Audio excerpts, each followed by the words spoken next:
ایک خوبصورت گاؤں جو زبردی پہاڑیوں کے درمیان بسا ہوا تھا۔ وہاں ایک جادوئی باغ تھا جو حیرت انگیز چیزوں سے بھرا ہوا تھا۔ یہ باغ ایک بوڑھی عورت مائی اناری کا تھا جو اپنی دانشمندی اور مہربانی کے لیے مشہور تھی۔ مائی اناری کے باغ میں ایک خاص اسٹرابری کی کیاری تھی جس کے بارے میں مشہور تھا کہ اس میں جادوئی خصوصیات ہیں۔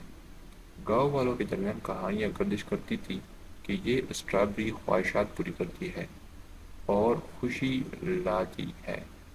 ایک صبح ایک نوجوان لڑکی رینا نے جادوئی اسٹرابری کے بارے میں سنا۔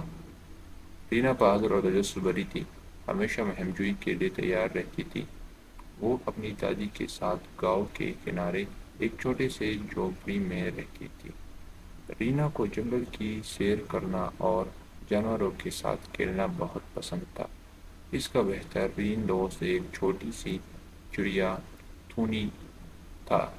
تونی کے پاس ایک خاص صلاحیت تھی، وہ انسانوں کی زبان سمجھ سکتی تھی اور بول سکتی تھی۔ رینا اور تونی نے اپنے دن جنگل میں گھومنے اور مہمجوئی کے خواب دیکھنے میں گزارے۔ ایک دن جب وہ ایک بلبلاتی ہوئی ندی کے قریب کھیل رہے تھے تو انہوں نے ہوا کی سرسراہٹ سنی۔ رینا، تونی، جادوئی اسٹرابری تمہارا انتظار کر رہی ہے، ہوا نے کہا۔ رینا خوشی اور دلچسپی سے بھرپور تھونی کی طرف مڑی، اس کی آنکھیں امید سے چمک رہی تھیں۔ کیا تمہیں لگتا ہے کہ یہ سچ ہے تونی؟ کیا واقعی جادوئی اسٹرابری ہو سکتی ہے؟ تونی نے اپنے پروں کو جھٹکایا اور چچایا۔ یہ جاننے کا صرف ایک ہی طریقہ ہے، ہمیں مائی اناری کے باغ میں جانا چاہیے۔ اس کے ساتھ وہ جادوئی باغ کی طرف روانہ ہو گئے۔ جب وہ جنگل سے گزرے تو درختوں نے راستہ بنایا جو سنہری دھوپ سے روشن ہو رہا تھا۔ پرندے میٹھے گیت گا رہے تھے اور پھول ایک خاموش تل پر جھوم رہے تھے۔ رینا اور تونی نے ہوا میں جادو محسوس کیا جو انہوں نے مائی اناری کے باغ کی طرف لے جا رہا تھا۔ جب وہ پہنچے تو مائی اناری اپنے پودوں کی دیکھ بھال کر رہی تھی۔ اس کی آنکھیں چمک اٹھی جب اس نے رینا اور تونی کو دیکھا۔ خوش آمدید میری پیاری، اس نے گرم جوشی سے ان کا استقبال کیا۔ آج یہاں کیا کام ہے؟ رینا نے شرماتے ہوئے اپنی جادوئی اسٹرابری کی تلاش کی وضاحت کی۔ مائی اناری نے سمجھداری سے مسکرا کر انہیں اسٹرابری کی کیاری کی طرف لے گئی۔ اسٹرابریوں سے ایک نرم دوسری دنیاوی روشنی نکل رہی تھی۔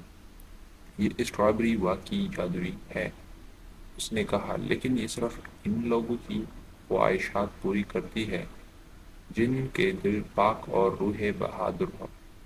رینا کا دل جوش سے دھڑکنے لگا۔ مجھے ایک خاص حاصل کرنے کے لیے کیا کرنا چاہو گا؟ مائی اناری نے اسے ایک چھوٹی سی سنہری چابی دی۔ یہ چابی جادوئی اسٹرابری کی طرف راستہ کھولے گی، لیکن خبردار، یہ سفر آسان نہیں ہوگا۔ تمہیں اپنے حوصلے اور مہربانی کو ثابت کرنے کے لیے 3 امتحانات کا سامنا کرنا پڑے گا۔ رینا نے پختہ ارادے سے سر ہلایا۔ میں تیار ہوں۔ تونی نے اتفاق میں چھچھانا رینا کے کندھے پر بیٹھا۔ مائی اناری نے باغ کے کنارے پر ایک چمکدار دروازے کی طرف اشارہ کیا۔ راستے پر چلو اور تمہیں اپنا پہلا امتحان ملے گا۔ رینا اور تونی دروازے سے گزرے اور خود کو ایک پراسرار جنگل میں پایا۔ ہوا میں کھیلتے ہوئے پھولوں کی خوشبو تھی اور زمین شبنم سے چمک رہی تھی۔ جیسے ہی وہ آگے بڑھے انہوں نے ایک بلبلاتے ہوئے ندی کے پاس ایک شرارتی پانی کی پری کو پایا۔ اس ندی کو پار کرنے کے لیے تمہیں میری پہیلی کا جواب دینا ہوگا، پری نے کہا۔ اس کی آنکھیں چمک رہی تھیں۔ رینا نے گہری سانس لی۔ یہ پہیلی کیا ہے؟ پری کی آواز جنگل میں گونج اٹھی۔ میں بغیر منہ کے بولتی ہوں اور بغیر کان کے سنتی ہوں۔ میرا کوئی جسم نہیں ہے، لیکن میں ہوا کے ساتھ زندہ ہو جاتی ہوں۔ رینا نے سخت سوچا، اس کا ذہن تیزی سے کام کر رہا تھا۔ تونی نے ہنس ہنس چچایا، یہ ہوا کے بارے میں پہیلی ہے۔ اچانک رینا کا چہرہ روشن ہو گیا۔ گونج جواب گونج ہے۔ پانی کی پری نے اپنے ہاتھوں کو تالیاں بجائی اور ندی نے راستہ بنایا، ایک پتھر کا پل ظاہر کر دیا۔ تم گزر سکتے ہو، اس نے مسکراتے ہوئے کہا۔ انہوں نے پل پار کیا اور اپنا سفر جاری رکھا۔ چاند ہی وہ ایک بلند درخت تک پہنچے جس کا تنے میں کھوکھلا حصہ تھا۔ اندر ایک دانشمند بوڑھا الو شاخ پر بیٹھا تھا۔ آگے بڑھنے کے لیے تمہیں ایک پہیلی حل کرنی ہوگی۔ الو نے ہنکارا، ان پتھروں کو ایک کامل مربع کی شکل میں ترتیب دو۔ رینا اور ٹونی نے پتھروں کو دیکھا، ان کی شکلیں اور سائز مختلف تھے۔ رینا کے ماتھے پر شکنیں آئی جب وہ پتھروں کو ترتیب دینے لگی۔ ٹونی نے اڑ کر مشورے دیے، کئی کوششوں کے بعد آخرکار انہوں نے ایک کامل مربع بنا لیا۔ الو نے منظوری سے سر ہلایا، بہت اچھا، تم آگے بڑھ سکتے ہو۔ انہوں نے الو کا شکریہ ادا کیا اور جنگل کے مزید اندر چلے گئے۔ وہ راستہ مزید طریق ہو گیا اور انہوں نے شک و خوف کی سرگوشیاں سنی۔ رینا کے جسم میں سرد لہر دوڑ گئی، لیکن اس نے سر اٹھا کر رکھا۔ ہم یہ کہہ سکتے ہیں ٹونی، اس نے سرگوشی کی۔ آخری امتحان ان کا چاندنی میں نہایا ہوا ایک کالی جگہ پر منتظر تھا۔ ایک خوفناک شیر نگرا تھا، اس کی آنکھیں انگاروں کی طرح چمک رہی تھی۔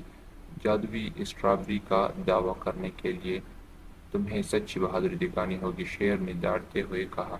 رینا نے آگے بڑھ کر کہا، اس کی آواز میں تحکیم تھی، مجھے کوئی خوف نہیں، میں اپنی بہادری ثابت کرنے کے لیے کچھ بھی کرنے کو تیار ہوں۔ شیر کی نگاہ نرم ہو گئی، بہادری صرف خطرے کا سامنا کرنے کے بارے میں نہیں بلکہ مہربانی دکھانے کے بارے میں بھی ہے۔ کیا تم خوف کے باوجود مہربانی دکھا سکتی ہو؟ رینا نے سر ہلایا اور ادھر ادھر دیکھا۔ اس نے جھاڑیوں میں کانپتے ہوئے ایک چھوٹے سے زخمی خرگوش کو دیکھا، بغیر ہچکچاہٹ کی اس نے خرگوش کو اٹھایا اور اس کے زخموں کو نرمی سے دیکھا۔ شیر خاموشی سے دیکھتا رہا، پھر اس نے سر جھکا لیا۔ تم نے اپنی بہادری مہربانی ثابت کر دی، شیر نے کہا، تم جادوئی اسٹرابری لے سکتی ہو۔ سنہری روشنی نے رینا کو گھیر لیا اور ایک اسٹرابری آسمان سے تیرتے ہوئے نیچے آ گری، نرمی سے اس کے ہاتھوں میں اتر گئی۔ یہ جادو سے چمک رہی تھی اور رینا نے اپنے دل میں گرم جوشی محسوس کی۔ رینا اور ٹونی مایا لاڑی کے باغ میں واپس آئی، جہاں بوڑھی عورت ان کے منتظر تھی۔ تم نے امتحانات پاس کر لیے ہیں اور اپنا سچا کردار دکھا دیا ہے، اس نے مسکراتے ہوئے کہا۔ اپنی خواہش کرو رینا۔ رینا نے اپنی آنکھیں بند کر کے اپنی خواہش کی۔ اس کا دل امید ہے اور خوشی سے بھرا ہوا تھا۔ جب اس نے اپنی آنکھیں کھولی، اسٹرابری غائب ہو گئی اور باغ میں ہوا کی ایک ہلکی سرگوشی گونجی۔ تم نے کیا خواہش کی؟ ٹونی نے تجسس سے پوچھا۔ رینا نے مسکرا کر کہا، میں نے ہمارے گاؤں کے لیے ہمیشہ خوشی اور محبت کی خواہش کی۔